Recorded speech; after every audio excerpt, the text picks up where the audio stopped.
Hey guys, so I had the surgery.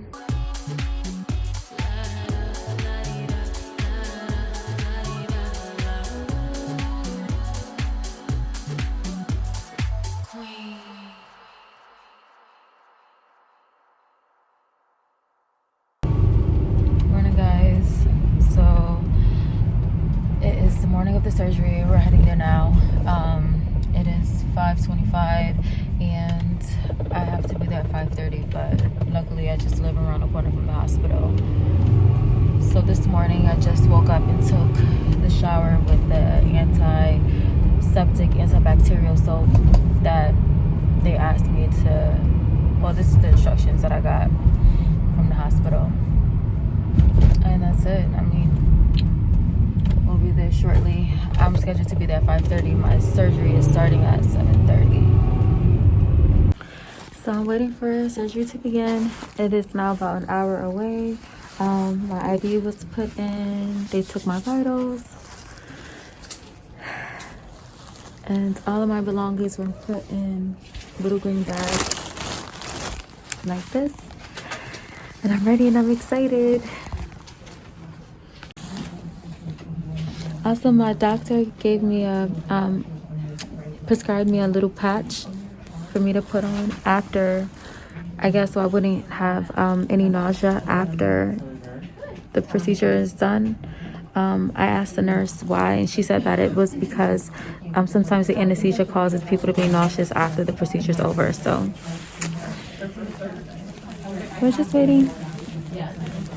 Almost there. Hey guys, so I had the surgery.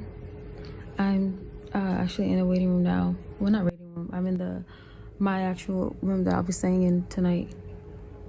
I was very tired earlier. When I first got out of surgery, it was just very, very painful.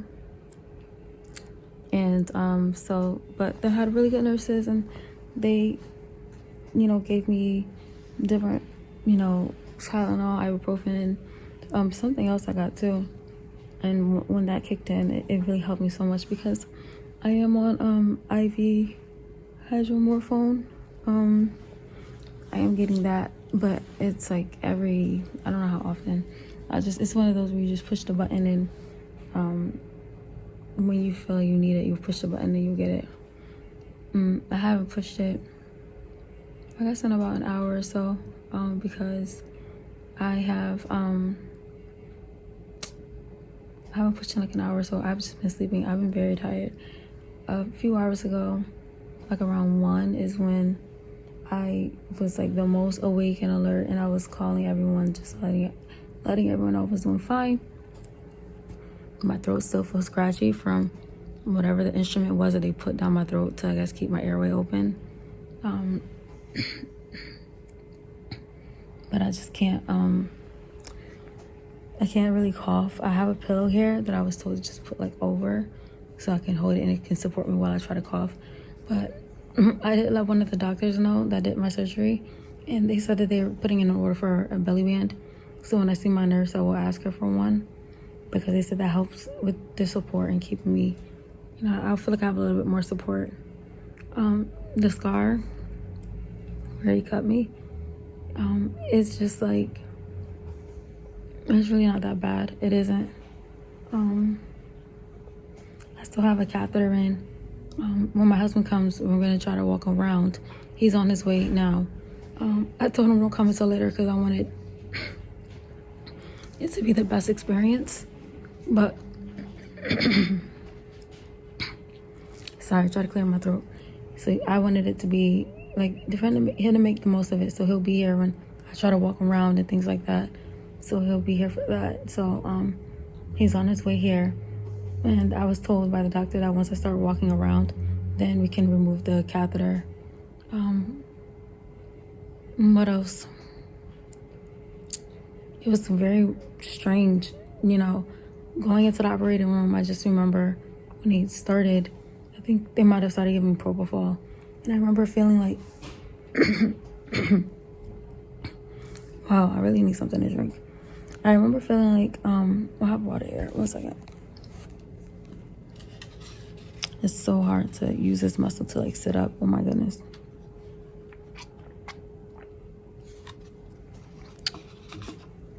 I remember feeling like I just felt all of a sudden I was feeling drowsy, and I said, "This not supposed to make me feel drowsy." He was like, "Yeah, you're feeling drowsy," and I said, "Yeah," and that was literally the last thing I remember. And then I woke up and I was in a completely different room. My stomach hurt so bad at the incision site, like just where they did the operation. My goodness. I just woke up and I'm like, oh my God, I'm in so much pain. And I asked the nurse, I said, is this normal? Like, am I supposed to be in this much? She said, we did have a major surgery. But I'm like, yeah, but this is like really, really bad. So I'm so happy to never feeling like that. It does hurt now, but... Oh, 1 second. Hello? Yes? Oh, can I call you back in just a second? All right, thank you. I thought they were calling to let me know my husband was here, but they actually are calling to find out my selection for dinner. For lunch, I had a whole pizza. So, I mean, I'm happy I have my appetite back. But the doctor did say that she was like, I do not want you eating too much because, she don't want my stomach to feel too stuffed after them just cutting and everything, so. But, and it wasn't like a big pizza. It was a small, like the size of a quesadilla. Flatbread pizza, cheese, of course. But yeah, I just remember, I'm like, this doesn't feel normal. Is it supposed to be this bad? At this point too, it was already like 11 something. It was late, and I was like, whoa, because I know they said the surgery was only gonna last 2 hours, so it should have been done at 9:30. So I guess I was just sleeping for so long afterwards. And I asked my nurse, did the doctor call my husband? And she said, yeah, he did. They said, they said your surgery went well. There were no issues. My husband, when I did end up, once I felt like I had some more pain meds and it had kicked in a bit, and I could be awake long enough to feel alert enough to have a conversation, I did call him and let him know that, I could talk to him and, I'm doing okay. He felt really bad though, because he just saw I was in so much pain at that point. And he had called my mom, he called my best friend, contacted my sister on Instagram. He's really A1 when it comes to being supportive. And then I could only speak to him for a second. I was telling him, he asked me if I wanted to speak to my family directly, and I told him, no, I can't do any more talking. And actually, I need to hang up because, I wasn't really feeling well. But I called him back once I got all the other pain meds and everything, and I felt a lot better. I called him, and I was able to speak to him for a long time. I was able to FaceTime one of my best friends. I was able to FaceTime my sister, who's in Atlanta right now. She was at work. I spoke to my mom, spoke to my grandmother too. So overall, the experience wasn't too bad. I'm just so happy that it was successful. My husband told me that the doctor told him everything went perfectly fine. There were no issues. And my nurse here, once I got into this room, this nurse told me that I actually had 4 fibroids. I only knew of 2. I apparently had 4. One was 8 centimeters. I thought that one was 7.3. It was 8 centimeters. And then I had 2 more that were like 2 or 3 centimeters. And then there was a 4th one that's just very, very small. And they said they can't, it was too small, and it was at like, I think they said what site did they say it was? They said it was like this site, like right, I think the opening or something like that. I don't remember exactly what they called it, but they couldn't get that one. And so it was very, very small. That one, shouldn't cause me many complications. It's so small. But I'm like, dang, they didn't get them all, because I do not need this to keep growing. But I did. Sorry, y'all. So Jeremy is here, and he's trying to get in and find exactly what building we're in, because I was transported to a different section of the hospital in a whole different building. But so to what I was saying is just that I'm just really hoping that that one doesn't grow. But I did tell Jeremy last night that I have to get real serious about my food, because I have to change my diet and do everything I can to try to make sure I don't end up in this position again. If I had that little small one, I just want that little small one to stay there. Just stay there. Don't grow. I don't want to feed it. I'm not trying to end up back anemic, having to get more IV iron infusions and going down this whole path. Also, right now I have on these, like my boot is, my feet, both my legs are wrapped, and it kind of feels like a blood pressure cuff, and both of my legs are just constricting, and it helps for me to not develop blood clots. Which is interesting. I always knew that that's the reason they like us to walk around, but I didn't know about this. Actually, I'm going to take a more of this painkiller, just so that, you know, I'm going to get up and walk soon. So I want to have gotten it into my system already by the time we go walking around. But overall, this is the button I push. I didn't show you, and that's where it's infusing. Overall, though, I'm just happy that I had this surgery, and you know that things can change for me now. I'm very happy about that, and I'm just ready to start the next phase of my life and start working on babies. My doctor did say that he wants my uterus to be fully healed. So he doesn't want me trying to have any kids for the next 6 months. Which I'm like, listen, I've gone this long, I've gone through this much, and especially in such a short period of time too. But I'm okay with that. Yep. See if I can get you guys a picture of the incision shot without like exposing myself too much. And it feels numb to the touch around that area. The anesthesiologist did ask if I felt comfortable with them giving me something topical that would help with the pain. And I guess it really did help. It just sometimes feels a little weird. Oh. I can't feel my fingers fully. If I can get this without exposing myself.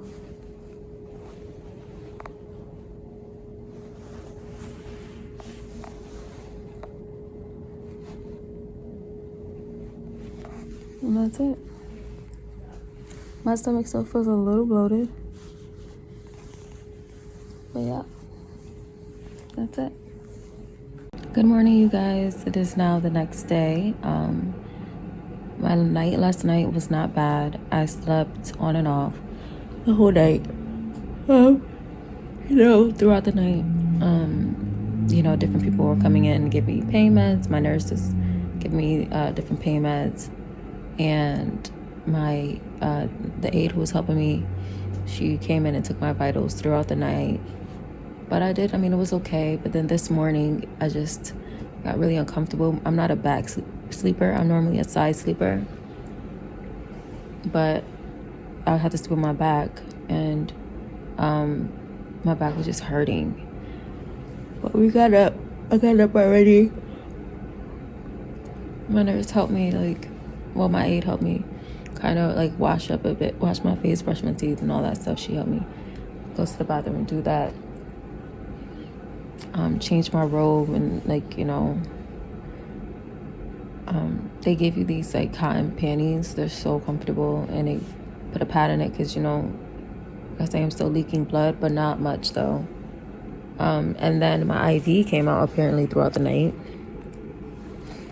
So I don't even know how it disconnected, and I'm not sure why. There was a moment at night where I thought I felt something wet, and I looked at my arm and I still saw my IV, so I just said, I don't know what that was. But I guess that's when my IV was disconnected.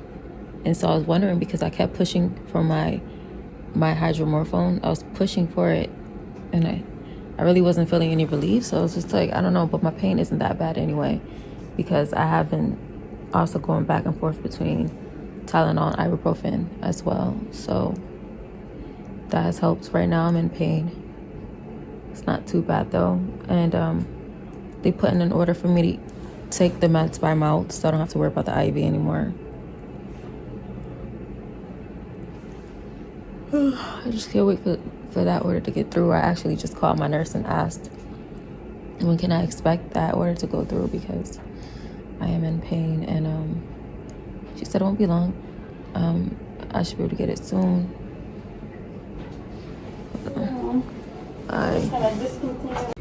Sorry guys, my nurse came in to take the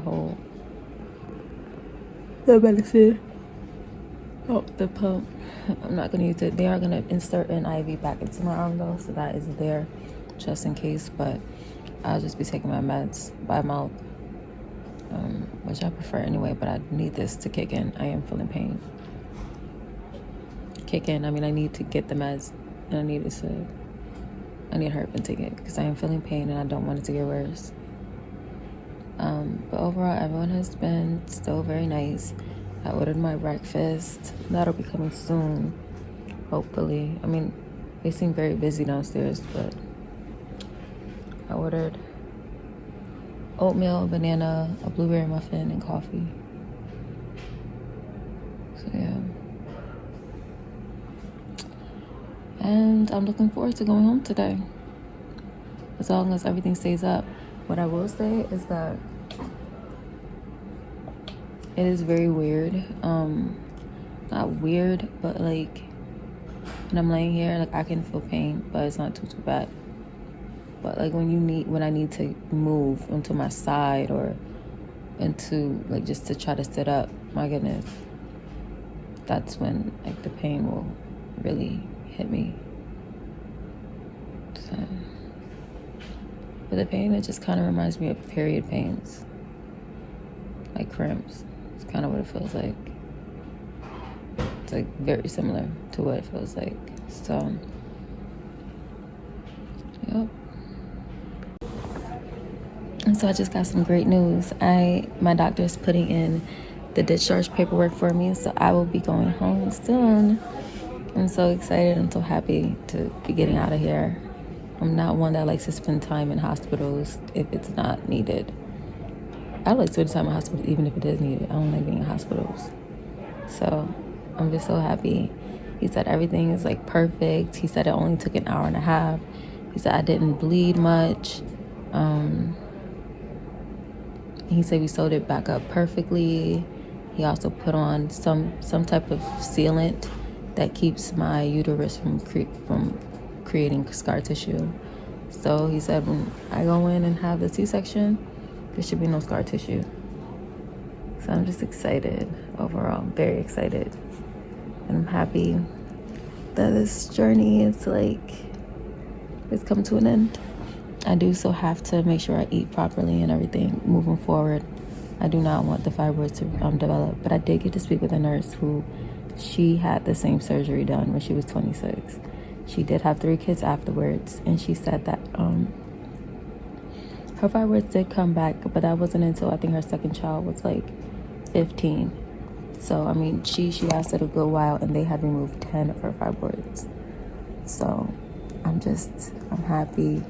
I'm excited, and she just gave me words of encouragement, like, you're gonna have your kids, don't worry. And she had her first one when she was 32, she said. So she even waited between the time of having the fibroid surgery, the myomectomy, and having kids. So I'm excited for that next chapter and journey of my life. I'm happy to be done with this one. Okay, let me get ready. Try to sit back down. Ooh, it's so painful. But it's okay, not as bad. Not as bad. Okay. Hey guys. So I'm back home clearly. Just trying to get comfortable on this couch. Oh, what is this? Oh, I still got an EKG thing on me. Yeah, they didn't get this one off before. But I'm home. I was discharged today at around 11 in the morning. Jeremy came and got me. When I got home, we went first to the pharmacy, but the pharmacy didn't have the oxys that my physician prescribed. So I only picked up the ibuprofen, which were available, the 800 milligrams. And then we came home. We were told that we would need to call back in a few hours. Oh my goodness. Oof. Come back in a few hours. I have on my belly band with a belly binder. It's supposed to give me support. And I guess it does help. They say especially with while you're ambulating, the belly binder is helpful. Really, I wanted it, like I said, so that I could cough and there will be some type of support already here, in addition to having a pillow, which the pillows are over there and I can't get up and get it. I need Jeremy to just come back. He stepped out for a minute. But anyway, I came home and I took a nap, woke up at around 3, and I was in a lot of pain. So, but I wanted to eat something, so I just ate some soup and just some toast. That's it. I have a bottle of water here. I know my doctor, he told me that my main goal needs to be to stay hydrated. Just make sure I stay hydrated. And then Jeremy did go out and he got me the oxys from the pharmacy, and I took 2. I know it says to take 1 every 4 to 6 hours, but I was in so much pain. I said I'm just gonna take 2 and just, wait longer. I did already take one of the ibuprofens, but it had been, I think I got the oxys in the hospital at 9:30 a.m. or 9 a.m., 9:30 or something. So it'd been longer than 4, what, 9, 11, 12, 1, 2, 3. Well, it had, at this point, yeah, it had been 6 hours, would have been at 3 o'clock when I woke up, and I didn't have them. So I went 8 hours. So yeah, I took 2, and I'll just take 1 maybe later on tonight before I go to bed. But I'm just trying to hang in there. It is painful. I think tomorrow I'm gonna try to take a shower. Jeremy can help me. They have glue on my incision, so I don't have to do anything. I don't have to do anything to cover it. I mean, obviously I'm not gonna like screw up that area. I'm gonna try not to wash over that area at all, really. But there is glue that helps it stay sealed, so I don't have to worry about it becoming exposed to anything while I'm taking that shower. I'm sorry. I'm just tired. I don't know if it's because of the oxys. I'm assuming so, because I've just been taking nap after nap, like that and the Dilaudid, which is a hydromorphone that I got in the hospital. I've just been taking naps after naps, and even when I'm talking to people, like I was just talking to my sister on FaceTime, it's like I can't maintain a conversation for too long. I start to get really tired. And then I realize I'm not even paying attention anymore. I have to go. But, I mean, it's only day 1. All right, sorry, because Somali was calling me, so I had to decline that call. But it's only day 1. I have my post-op appointment, I believe, in 2 weeks. I don't remember the exact date. I feel like it's January 12th or something. Or maybe it was January 11th. I'll have to call back, but they'll let me know when my appointment is. And when I go in for my appointment, then the doctor will let me know how I'm doing, how I'm healing. And I just feel really good. I really do. It's I'll make sure to insert the photos. The doctor, he took pictures for me. I'm so happy because I asked when I woke up if anyone took pictures, and the other doctor, she said she didn't have any, but he did. He said, I knew you were going to want to see him. So he took pictures, and I'm going to make sure to put those in here so you can see the 3 that were removed, the 1 that was really large. My doctor was just saying, like, I'm just so small that something that big inside of me, that's going to cause a lot of issues, and that's why I was having so many problems. But I'm glad that it's gone. So yeah, I'm going to take another nap. Oh wait, and before I take another nap, I did want to tell you guys what I've been eating. My doctor told me that he wanted me to take it easy with food, like don't get overstuffed. His main concern was making sure that I stay hydrated. So I do have a bottle of water right next to me. I want to at least get two of them down within the next few hours. But for breakfast this morning, I had breakfast in the hospital, and I just had oatmeal. I didn't even eat all of it, just some oatmeal. I had some of a muffin, but it was kind of gross, so I couldn't eat that. And I had a few sips of coffee because the coffee wasn't good either for me. I needed more sugar, and that was just that. So that's what I had for breakfast. And then lunch, when I woke up at 3, I just asked Jeremy to just warm me up some soup and make me toast, and I ate that. And that's been it. Trying not to eat too much. I don't want my stomach to feel stuffed or full. I'm not trying to pop these stitches, even though I don't think it's gonna work like that, but still, like, you know, I'll take it easy on my body. So yeah.